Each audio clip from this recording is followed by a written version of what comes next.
안녕하세요. 말씀 묵상의 이광재 목사입니다. 오늘 사도행전 5장 17절에서 32절 말씀을 통해서 상황을 뛰어넘는 예수님의 증인이라는 제목을 가지고 같이 말씀을 묵상하도록 하겠습니다. 이제 초대교회에서 제자들에게로 그 초점이 바뀌어가고 있는데요. 초대교회가 우리 교회가 가야 할, 지향해야 할 그런 아름다운 공동체의 모습이었다면 사도들의 이러한 담대하게 복음을 전하는 모습은 또 우리가 이 세상을 사는 기준이기도 하고요. 우리가 지향해야 할 삶의 모습이기도 합니다. 오늘 말씀을 통해서 그러한 부분을 한번 같이 깊이 나누고 묵상하도록 하겠습니다. 제가 기도하고 시작하겠습니다. 하나님 아버지, 저희들이 초대교회의 모습을 보고 사도들의 복음을 전하는 모습들을 통해서 이 역사가 지금도 이루어지고 있다는 것을 저희들이 깨닫게 되며 또 그 능력과 성령님의 조명하심을 통해서 우리가 어떻게 이 세상을 살아가야 할지 그 지혜도 보게 됩니다. 하나님 가르쳐 주시고 말씀을 통해서 참으로 감당하기 어렵고 견디기 어려운 여러 가지 어려움 속에서 이 말씀의 능력을 가지고 다시 일어날 수 있도록 인도하여 주시옵소서. 감사드리며 예수님의 이름으로 기도드립니다. 아멘. 제가 말씀을 먼저 봉독해 드리도록 하겠습니다. 17절입니다. 대제사장과 그와 함께 있는 사람, 즉 사두개인의 당파가 다 마음의 시기가 가득하여 일어나서 사도들을 잡아다가 옥에 가두었더니 주의 사자가 밤에 옥문을 열고 끌어내어 이르되 가서 성전에 서서 이 생명의 말씀을 다 백성에게 말하라 하며 그들이 듣고 새벽에 성전에 들어가서 가르치더니 대제사장과 그와 함께 있는 사람들이 와서 공회와 이스라엘 족속의 원로들을 다 모으고 사람을 옥에 보내어 사도들을 잡아오라 하니 부하들이 가서 옥에서 사도들을 보지 못하고 돌아와 이르되 우리가 보니 옥은 든든하게 잠기고 지키는 사람들이 문에 서 있으되 문을 열고 본즉 그 안에는 한 사람도 없더이다 하니 성전 맡은 자와 제사장들이 이 말을 듣고 의혹하여 이 일이 어찌 될까 하더니 사람이 와서 알리되 보소서 옥에 가두었던 사람들이 성전에 서서 백성을 가르치더이다 하니 성전 맡은 자가 부하들과 같이 가서 그들을 잡아왔으나 강제로 못함은 백성들이 돌로 칠까 두려워함이더라. 그들을 끌어다가 공회 앞에 세우니 대제사장이 물어 이르되 우리가 이 이름으로 사람을 가르치지 말라고 언금하였으되 너희가 너희 가르침을 예루살렘에 가득하게 하니 이 사람의 피를 우리에게로 돌리고자 함이로다. 베드로와 사도들이 대답해 이르되 사람보다 하나님께 순종하는 것이 마땅하니라.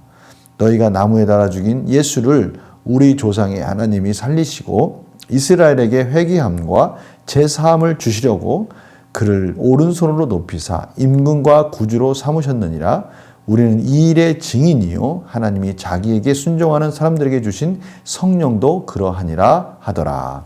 아멘. 오늘 말씀을 통해서 우리는 다시 한번 제자들이 붙잡힐 때마다 하던 똑같은 복음의 선포의 내용을 다시 한번 보게 됩니다. 너희들이 죽인 그 예수 그리스도, 십자가에 죽인 그 예수 그리스도가 바로 우리의 구주가 되셨다라는 것이죠. 하나님이 다시 살리시고 구주가 되셨는데 그 이유는 이제 그를 믿는 자마다 구원을 주시기 위함이다. 너희들도 빨리 회개하라. 바로 이 내용입니다. 이 내용을 또 용기 있고 담대하게 선포하는 부분을 우리가 또 만나게 되는 것이죠. 똑같습니다. 그렇게 하지 말라고 하는데 그러한 협박 속에서도 할 수 있었던 이유는 무엇입니까? 이제는 더 구체적으로 하나님의 복음이 전해져야 된다는 것을 경험하게 되는 것이죠. 오늘 말씀 보시기 바랍니다. 옥에 가뒀는데 주의 사자가 밤에 그 옥문을 열고 끌어내었다는 거예요. 그런데 신기한 것은 그 문도 잠겨 있고 지키는 자도 있는데 하나님께서 그들을 신비한 방법으로 끌어내어서 구원해 주신 것입니다. 그리고 그들에게 가서 성전에 가서 생명의 말씀을 다 백성에게 말하라. 놀라운 사명을 한 번 더 주게 됩니다. 생명의 말씀. 이 단어를 들으면 우리 마음속에 또 뜨거워지지 않습니까? 그 말씀은 생명의 말씀이다. 제가 연초부터 계속해서 해왔던 단어가 뭡니까? 부흥. 부흥은 살아내는 능력, 다시 새로워지는 능력. 그것이 부흥이라고 그러지 않았습니까? 하박국 선지자가 수년 내에 부흥케 하옵소서. 그게 무슨 뜻입니까? 우리가 다시 새로워지기를 원합니다. 그런데 이 말씀이 시편 119편의 40절, 우리를 살아나게 하시옵소서, 우리를 살아나게 하시옵소서, 바로 그 단어이지 않습니까? 오늘 이 생명의 말씀, 이 말씀을 전하지 않을 수 없는 거예요. 왜요? 우리를 살리는 것은 이 말씀밖에 없기 때문에 그렇습니다. 그 말씀이 어떤 말씀입니까?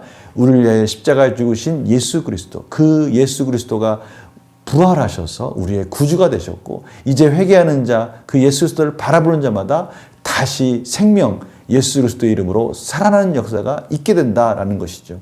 제자들이 이것을 어떻게 포기합니까? 이것을 보고 듣고 깨닫고 다시 또 사자들이 옥에 가두어져 있는 그들을 끄집어내서 다시 선포하라고 힘을 주고 능력을 주고 그들의 용기를 붙들어 주고 있는데 어떻게 이들이 멈출 수 있겠습니까? 이들에 대해서 잘 알지도 못하는 대제사장들, 사두개인들, 공회원들은 그들을 아무리 협박할지라도 그것은 그들에게는 아무 영향력이 없는 것들이었습니다. 오늘 그 부분을 저희들이 다시 목격하게 됩니다. 그런데요, 참 하나님의 은혜가 정말 놀라운 것은 제자들이 이렇게 복음을 선포하면 선포할수록 구원에 갈망하는 많은 무리들이 제자들 주변으로 몰리기 시작하는 겁니다. 하나님의 일이 되어져 가는 것들을 보는 거예요. 그러니 그들이 성전을 맡은 자나 그 부하들은 그들을 함부로 대할 수가 없게 된 겁니다.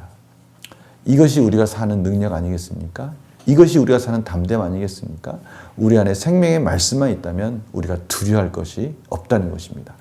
어느 것도 우리를 넘어뜨릴 수 없다는 것이죠. 우리가 이 용기를 가지고 살아야 된다는 것이죠. 오늘 바로 그 부분을 말씀하고 계시는 것입니다.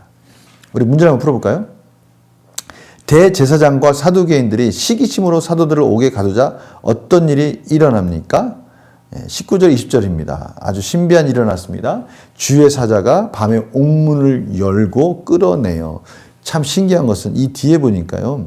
그 옥은 든든하게 잠겼다는 거 보니까 제자들을 끌어내고 다시 문이 잠긴 거죠. 그리고 나서 그들에게 복음을, 생명의 말씀을 전하라 라고 사명을 주는 부분을 저희들이 만나게 됩니다. 다시 공회에 잡혀온 사도들이 대제사장 앞에서 증언한 내용은 무엇입니까? 너무나 재밌어요. 똑같은 복음을 똑같이 계속 전하는 겁니다. 너희가 나무에 달아 죽인 예수를 우리 조상 하나님이 살리시고 이스라엘에게 회개함과 제사함을 주시려고 그를 오른손으로 높이사 임금과 구주로 삼으셨느니라. 바로 이거죠. 너희들이 죽인 그 예수 그리스도를 하나님께서 다시 살리셔서 그를 우리의 구주로 삼으셨다. 너희들은 회개하라. 바로 이 내용입니다. 이것을 계속해서 선포하는 겁니다. 연구와 묵상 질문 볼까요? 사도들이 예수님의 증인으로 담대하게 신앙을 고백할 수 있었던 이유는 무엇입니까? 그들이 고백하지 않을 수 없는 거죠. 하나님 말씀 가운데 복음을 전하다 옥에 가두어졌는데도 사자들이 그들을 끄집어내서 그들에게 생명의 말씀을 전하라고 하는 겁니다. 보고 들은 것을 전하라고 하는 거죠. 어떠한 상황 속에서도 굴복하지 말고 하나님께서 함께 하시고 어떤 힘든 상황이 닥쳤을 때는 그 상황을 또 하나님께서 해결해 주시면서 복음을 전하라고 하는 겁니다. 그러니 복음을 전하지 않을 수 없는 것이죠. 이 놀라운 이 일들이 사실은 지금 우리들에게도 일어나고 있다는 것에 대해서 우리가 영적인 눈을 뜬 것이 중요합니다. 우리가 하나님 나라를 위해서 열심히 달려간다면요, 우리가 알지 못하는 정말 신비한 방법으로 우리의 닫혔던 문들을 열어주신다는 말입니다. 우리의 닫혔던 문들이 열린다는 것을 하나님께서 말씀하고 계시는 것이에요. 우리가 이 영적인 눈을 떠야 되는 겁니다. 하나님 말씀 가운데 순종하는 백성에게 옥문이 열리는 역사를 저희들이 경험하였으면 합니다. 느낀 점 볼까요? 자신의 신앙을 당당하게 고백하는 사도들의 모습을 보며 무엇을 느낍니까? 제가 말씀 묵상에서 이 느낀 점은 우리들에게 적용해야 된다고 말씀을 드렸습니다. 우리들에게 적용할 때는 4가지를 보통 적용을 하지요. 찬양, 회개, 감사, 또 강구, 이런 부분들을 저희들이 고백하게 되는데요. 오늘 이것을 만약에 우리들에게 적용을 한다면 이렇게 적용할 수 있겠죠. 자신의 신앙을 당당하게 고백하는 사도들의 모습. 우리들 삶 가운데 복음을 전하는 당당한 모습들이 언제 있었는가? 아니면 지금 그렇게 하고 있는가? 지금 우리가 복음을 당당하게 전하고 있다면 하나님께 감사와 찬양의 영광을 올려드릴 수 있고요. 그렇게 하지 못하고 있다면 다시 말씀 안에 성령 충만함을 간구하면서 하나님께 회개하고 은혜를 구하는 것이 이 느낀 점을 통해서 우리 가운데 적용으로 나아가는 그 고리가 되는 것입니다. 결단과 적용을 볼까요? 굳게 닫힌 옥문처럼 풀리지 않을 것 같았던 문제가 하나님의 도우심으로 해결된 적은 언제입니까? 우리가 한번 이 부분에 대해서 깊이 한번 묵상했으면 좋겠어요. 결단과 적용은 우리 가운데 이러한 일들을 경험했던 것들을 다시 한번 회상하고 기억하고 지금 이 시점에 그렇게 하지 못하고 있던 것들을 다시 한번 도전하는 방법으로 이 결단과 적용이 나아가고 있지 않습니까?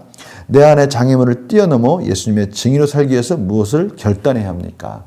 결단해야 된다는 것은 그 장애물을 뛰어넘을 수 있다는 것이고 그 장애물을 뛰어넘을 수 있는 하나님의 은혜가 있다는 것이고 그 은혜를 믿고 그 은혜 가운데 은혜 안에서 우리가 그 장애물을 뛰어넘었을 때 옥문이 풀리고 우리의 모든 문제들이 해결되어지고요. 우리 안에는 성령 충만한 가운데 담대하게 하나님의 자녀로서 살 수 있는 능력을 다시금 회복한다는 의미가 있는 것이죠. 저희들이 결단함으로 인해서 하나님이 주시는 놀라운 폭포수 같은 은혜 속에서 하루하루를 담대하게 승리하기를 간절히 소망합니다.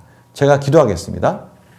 하나님 감사합니다. 하나님은 저희들이 결단하길 원하시고 그것을 결단하기만 한다면 믿음으로 넘기기만 한다면 하나님께서는 이미 약속하신 은혜를 주실 것이고 그 약속하신 은혜를 경험함으로 인해서 저희들이 담대하게 살아갈 수 있도록 힘과 능력을 주시겠다고 말씀하셨습니다.